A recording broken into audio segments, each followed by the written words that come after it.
داستان عبدالرحمن بن عوف واقعا شنیدنی است. وقتی که از مکه هجرت کرد، کل زندگیشو گذاشت هجرت کرد به یثرب، به مدینه. نه خانه‌ای داشت، نه سرپناهی داشت، نه چیزی برای خوردن داشت.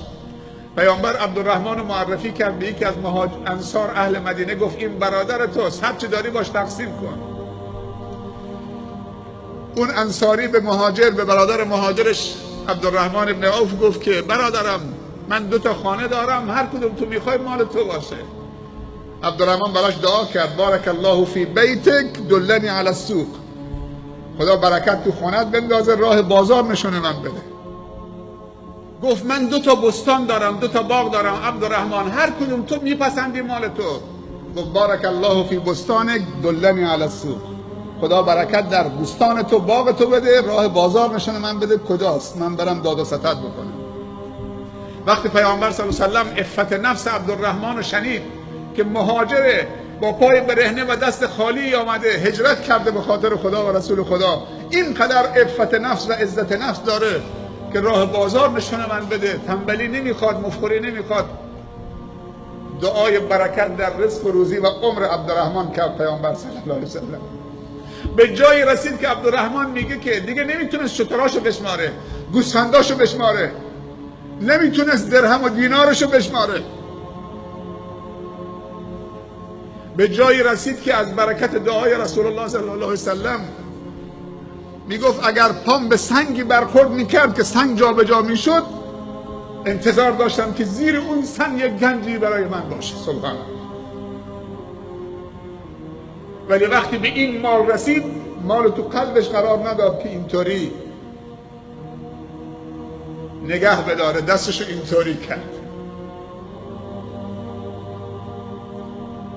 ایام سپری شد تا اینکه رسول الله صلی الله علیه و سلم به رحمت خدا رفت.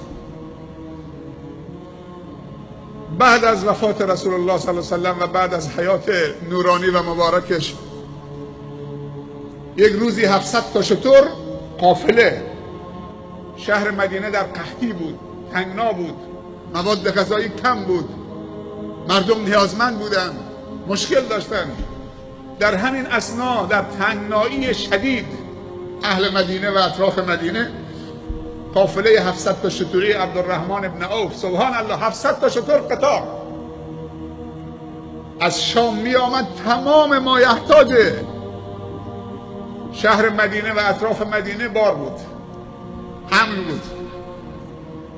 ام المؤمنین عایشه دید که گردبادی، طوفانی اطراف مدینه بلند شده. جوانی رو طلبید، گفت پسرم برو اطراف مدینه نگاه کن، این گردباد مال چیه؟ این طوفان، این گرد و غبار مال چیه؟ نه که طوفانی داره میاد.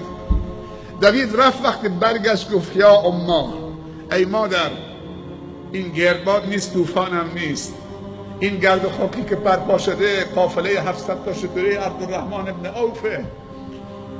تمام آذوقه ها و مایحتاج و نیازهای شهر مدینه و اطراف مدینه بار حمله داره میاد. این گرد و خاک ها مال قافله 700 شتری عبدالرحمن بن عوفه. کسی که وقتی وارد مدینه شد هجرت کرد با لباس تنش بود، نان خوردن نداشت و عفت نفس و عزت نفس داشت، رفت تو تجارت. الان یک قلم قافله تجاریش 700 تا شتر در اون زمان.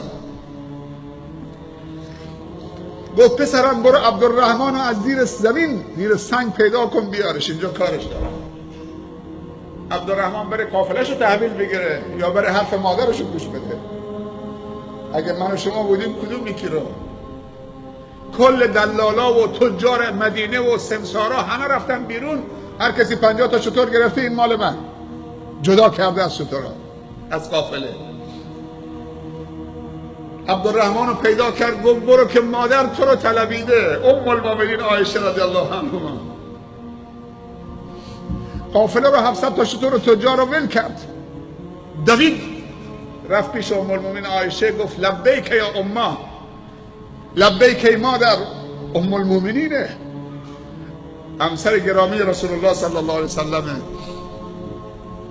گفت کاری داشتی مادرم؟ گفت بله عبدالرحمن، این قافله مال توست، این قافله که طوفان برپا کرده. سرش انداخت پایین. گفت مال خداست در دست منه، در اختیار منه، فعلا مال خداست دست منه.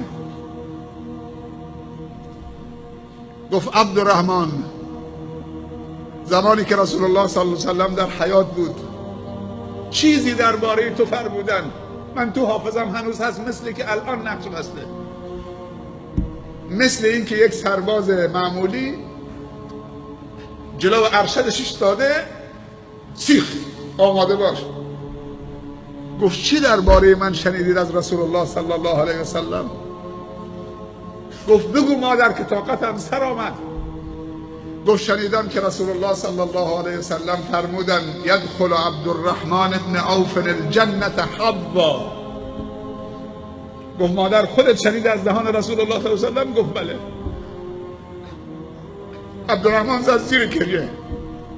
گفت شنیدم که رسول الله صلی الله علیه و سلم فرمودن عبدالرحمن ابن عوف روز قیامت، روز محشر، وارد بهشت میشه در حالی که 4 دست و پاست، سینه خیز داره میره، مثل نوزادی یا بچه های کوچیکی که یه چند ماه که ازشون گذشت چطوری با 2 تا دستشون، 2 تا زانوشون و پاشون، سر پاشون سینه خیز راه میرن. عبدالرحمن گریه کرد. گفت مادر خودت شنیدی؟ گفت بله شنیدم. یدخل عبدالرحمن ابن عوف الجنة حبا. گفت مادر تو همینجا 20 من برمیگردم. مثل دیوانه ها میدوید به طرف قافله بیرون از مدینه و همینجور که میدوید فریاد میزد عبدالرحمن باید دوان دوان رو پاهاش بدوه وارد بهشت بشه، نه سینه خیز. و من اجازه نمیدم که این قافله 700 تا شتری مانع دویدن من به سوی بهشت باشه. رفت که تجار همه زمام شترها رو گرفتن، مال من. گفتن عبدالرحمن کجایید؟ کجا رفته بودید؟ 1 تومن، 1 درهم، 10 درهم سود برای تو، مال ما باشه. گفت بیشتر به من دادن. گفتن 1 درهم 20 درهم، 1 درهم 30 درهم، 1 درهم 50 درهم. گفتن بیشتر به من سود دادن و ربح دادن. به جای رسیدن تا 1 درهم به 200 درهم. و عبدالرحمن میگفت بیشتر به من سود دادن. تجار تعجب کردن، در مدینه تاجری غیر از ما نیست. انصاف هم چیز خوبیه ای عبدالرحمن. 1 درهم 200 درهم کدوم تاجری به تو سود داده؟ گفت اگر بیشتر میدی مال شما، اگر نمیدی بیشتر به من دادن. گفتن حد ما دیگه همینه، 1 درهم 200 درهم. عبدالرحمن خدا رو گواه گرفت و همه تجار رو گواه گرفت. گفت همه گواه باشید که من با الله معامله کردم و تجارت کردم. 1 تومن 700 تومن والله یضاعف لمن یشاء.